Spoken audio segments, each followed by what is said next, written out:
So, video natin to. Itong tutorial video. Wi-Fi 5 LAN sub-bendo. So, medyo kakaiba siya. Ito kasi yung LAN module niya. Pero bibili din ako ng cable para dito. Tapos, i-cable na lang papuntang LAN module. Kasi parang ganito yung style ng CB. Parang nakaangat siya. So, although matigas naman siya, hindi naman siya matanggal basta-basta. Pero, maganda yung may cable siya para dito na yung LAN module sa baba. So, ESP32 siya, simple lang, isang RGB LED, isang coin slot. And syempre, yung power supply niya. Tapos, ang order sa atin is mini PC. Hiningi lang siya ng tutorial paano mag-bind kasi gagawin niya daw multi-bendo. So, first, sa ngayon, isang bendo muna. Yung gusto ni sir. Tapos, ang gusto niyang bilan is new Wi-Fi. So, ito new Wi-Fi OpenWRT. Tapos, itong mini PC natin is yung quad-core ng 5070, 4GB RAM. So, ang connection, ganun lang. Same lang din sa mga normal. Pareho lang sa mga Orange Pi na naka-VLAN. Internet dito sa may VLAN router. Internet source. Tapos yung port na malapit doon kapag new Wi-Fi. Kakabit mo siya sa mini PC. Okay? Ganun din kung Orange Pi. Ito mo din kakabit sa may LAN ng Orange Pi or Raspberry Pi. So, i-on natin para i-bind natin yung LAN sub-bendo ng Wi-Fi 5. So, pag i-on mo yan, makikita mo dito yung mga Wi-Fi. Okay. So, makikita mo dito yung piso Wi-Fi 5G, piso Wi-Fi 2.4G, which is yung Wi-Fi ng Wi-Fi 5. So, connect muna tayo doon. So, ganun kasing style sa pag-config ng setup ng mga Wi-Fi 5 is connect ka muna sa piso Wi-Fi mo kasi punta ka muna sa may admin niya. So, punta ka sa Chrome, then pupunta ka muna sa may admin niya which is 10.0.0.1/admin. Yan. Okay? So, ang username niya is admin, password niya is Wi-Fi 5soft. So, ito lang yung password niya, Wi-Fi 5. Walang space. Small letter lahat, Wi-Fi 5soft. Yan yung password niya. Pero pwede mong palitan yan syempre. So, first is pupunta ka sa my system, then pupunta ka sa my settings. Kasi kukunin natin yung, punta ka sa pinakababa, kukunin natin ito. Sub-bendo request list. So, itong sub-bendo request list, pwede mo yung i-edit. May parang pencil dito. Pwede mo i-click para ma-edit mo yung key. So, ikaw yung magde-decide. Pero sa akin, copy ko na lang ito. Okay? Kaya na bahala kung edit nyo. So, kinopy ko siya. After mo i-copy, papasok ka na naman ngayon sa ibang Wi-Fi na naman, which is Wi-Fi ng ESP32. So, bakit kailangan pumasok ka pa sa Wi-Fi ng ESP32 kung LAN-based naman siya? Ang Wi-Fi 5 kasi, Wi-Fi 5 kasi na sub-bendo is parang 2-in-1. Yung LAN type sub-bendo niya is also wireless. Parang 2-in-1 siya. Kapag mag-fail yung LAN, gagana pa rin yung wireless niya. Okay? So, parang ganun siya. So, first, papakonfig niya sa'yo yung wireless, which is Wi-Fi 5, ESP2, ESP32 setup. So, by the way, maghihingi yan ng password. Pero may kasi ako, nakasave yung password sa akin. So, kung kailangan mo ng password, hindi ka makapasok. Sa akin, kumukonect siya kagad, diba? Kasi na-enter ko na yun maraming beses. Pero kung hihingi siya ng password sa iyo, ang password niya is Wi-Fi 5 soft. Sulat ko dito sa computer ko para at least. So, ganito yung password niya pag kailangan mo. Wi-Fi 5. Hindi pala soft, 2211. Yan. Wi-Fi 5, capital WNF. Tapos 2211. So, sa akin, nakapasok ko kagad kasi may password na ako. So, i-click ko lang yung done. Then, papasok ko ngayon sa sa Chrome. Hindi, sa Chrome. So, enter ko yung 192.168.4.1 which is yung IP ng Wi-Fi 5 sub. So, yung kinapi ko kanina, ito yung lalabas, diba? Yung kinapi ko kanina, ilalagay ko dito sa authentication. Yan, no? Tapos, sa SSID naman, which is yung SSID ng new Wi-Fi, yung 2.4G, kiklik mo lang yung scan. Pag click mo ng scan, lilista niya sa'yo yung mga pwede mong connectan. Yung sa akin is piso Wi-Fi 2.4G. Click mo lang yan. Oops. Select ko. Hindi. Makaselect pala lahat. Sorry. So, piso Wi-Fi 2.4G. I-drag ko na lang siya doon sa side. Mahirap talaga pag maliit yung cellphone. Yan. Piso Wi-Fi 2.4G, then copy. Tapos, i-save ko siya doon sa SSID, then save. Config, save. Ibig sabihin yan, tapos na. Okay, tapos ka nang nag-config.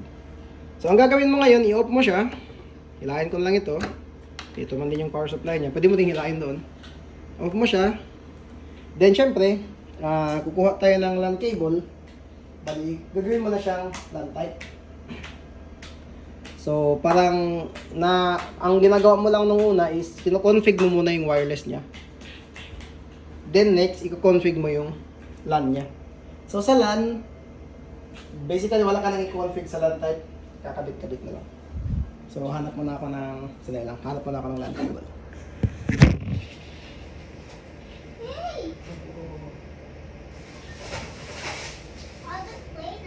Hey, go out. You want me to?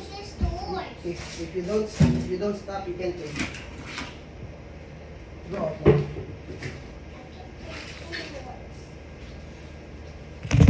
Okay, sorry for that. Almost time. So, ikakabit lang natin ito gamit yung LAN cable. So, first, ikakabit ko siya dito. Yan. So, tibay din naman siya. Nga lang, bibilan ko rin yan ng kable para mas maganda tingnan. Then, ikakabit ko siya dito sa may any of the port. Kasi yung sa mga bilan kasi, yung sub-bendo at saka AP port, pareho lang. Interchangeable. Pwede mo siyang gamitin para sa outdoor AP. Pwede mo siyang gamitin para sa LAN sub-bendo. So, ngayon, i-on ko na siya ulit. Then, pwede na siyang gamitin. Ang last step na lang is licensean natin siya. So, makikita mo, umiilaw-ilaw yung dalawa. Dapat umiilaw-ilaw yan. Ilaw yung green, tapos ilaw din yung orange. So, kung may data, ilaw yan ng green. Kung may ginagamit mo na siya. Okay. So, pasok tayo ulit sa Piso Wi-Fi, which is yung SSID nito. Piso Wi-Fi 5G or 2.4G. 5G ako connect. So, makita mo, pag gumagana na siya, di ba? Blink-blink na siyang ganyan. So, sign into network tayo. So, hindi pa to gagana kagad yung sub. Kailangan mo pa siyang i-license. Okay. So, sa license, copy-paste lang naman ng license ng sub. Pasok tayo ulit sa Chrome. And then, sa admin ng Wi-Fi 5, 10.0.0.1/admin. Yan, 10.0.0.1/admin. Okay. Then, pupunta tayo ulit sa system. Then, settings. Then, punta tayo sa baba. Makikita mo dyan yung request. Ando, no? May lalabas dyan sa may sub-vendor request list kung ano yung nilagay mo kanina. So, i-accept mo lang yan siya. I-accept mo, pupunta na siya dito. Then, lalabas yan siya as offline muna. Okay? Again, i-accept mo siya doon, mawawala siya doon, pupunta dito sa vendor list. So, kung offline siya, gawin mo, i-off mo. Off mo, then i-on mo siya ulit. So, pwede mong gawin dito, pwede mong gawin doon. Basta, kailangan mo lang siyang patayin na yun ulit. Then, from offline, pagka-refresh natin to, refresh natin na. Magiging online na yan siya. Okay, offline pa rin. So, antayin natin. Refresh. Ayun, naglabas na siya. Kailangan ko palang i-refresh. Online. Actually, makita mo rin kung saan siya pumapasok. Pumapasok daw siya sa VLAN 22. Yan na. So, yung trial license niya, trial pa. Pero actually, magamit ko na yan siya hanggang mamaya. Okay. 354. 2024. May 17 eh. Last active, expired siya by 10 days pala, no? 10 days. Sa 27, ma-expire na siya. So, kailangan mong lagyan ng license ito. So, sa paglagay ng license, ng sub-vendor license, i-click mo yung sa side. Dapat online siya, ha? Dapat gumagana siya. Then, i-click mo yung activate. Pag-click mo ng activate, hihingi yan siya sa'yo ng activation key at saka yung email address mo. Yung kung saan nakalagay yung activation key ng sub-vendor. So, sa akin ngayon, hindi ko malalagyan. Mamaya na. So, iti-testing na natin siya. Punta tayo sa 10.0.0.1 or pakita na lang natin by connecting here. Pwede kang mag-connect dito. Sign in to network. Yan. Refresh natin, refresh. You know? Kita mo yan, yan yung lumalabas na pangalan niya. Parang code name. So, pwede mo pala yung i-edit ko muna yun, ha? Kasi sagwa na ganun yung lumalabas na vendor name. So, nalagay ko siya ulit sa system, then settings. And pupunta ako ulit sa pinakababa. Ganito. Tapos, i-rename pala siya. Rename. Yan, no? Yan yung name niya. So, click ko to. Edit ko siya. Gawin ko siyang vendor number 1. Yan. Vendor number 1. Then, save. Okay, then, nag-success na siya. Refresh konti. And pasok ako ulit sa on ko yung Bluetooth. Yan, connect ako ulit. So yan, lalabas na siya. Pag refresh mo, Bendo number 1 na yan ang lalabas na name yun. No? So click mo siya, then insert coin. Pagka-press mo ng insert coin, select Bendo box. Select mo daw, then insert coin. Mag-blink-blink siya. Diba? Sabihin ready na siyang mag-accept ngayon ng coins. So, ganun lang kadali mag-buying. Yan, 5 pesos. May ba akong coins dito? Old 5 din ako. So, naging 10 siya. Pagka-connect ko, so magkakaroon ka na ng time. Connected. Ayan na, magkaroon na ako ng time. Pwede mo rin i-pause. Pwede ka rin mag-extend. Pwede ka rin insert coin dito. So, next video ko, ilalagay ko naman yung sa auto-select ng Wi-Fi 5. Paano gumawa ng auto-select sa Wi-Fi 5. Basically, kailangan mo nun is maraming VLAN router. Kasi ito, di ba, VLAN 22. So, ang style kasi ng auto-select, depende sa VLAN.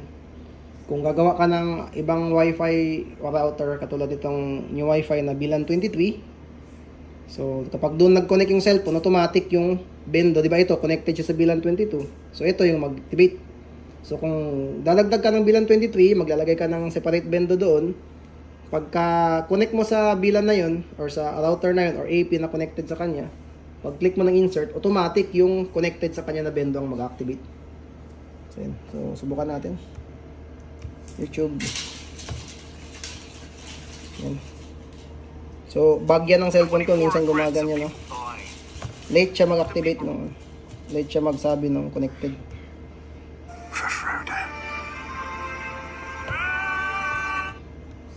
So, pwede mong i-click dito. Yan. So, yan. Saka sa maglalabas ng connected. Late yung cellphone ko. Parati yung ganyan sa mga piso Wi-Fi. So, yan. Medyo lag din yung internet ko dito. So, yun. Ganun kasimple. The reason kung bakit mayroong initial config yung Wi-Fi 5 na sa Bendo is para yun kahit na matanggal mo yung cable, kukonek siya wirelessly. Kasi di ba binayin mo siya una-una via wireless. So, parang ano siya, parang feel safe. Kung sakaling mawala yung cable or matanggal yung cable or masira yung LAN cable, gagana pa rin. Basta malapit-lapit lang siya sa kung saan siya nakabind. So yun, thank you for watching. Upload ko lang tong video para sa customer na bumili nito. At saka sa mga gustong bumili ng board or yung Wi-Fi 5 sa Bendo kit. So yun, thank you for watching.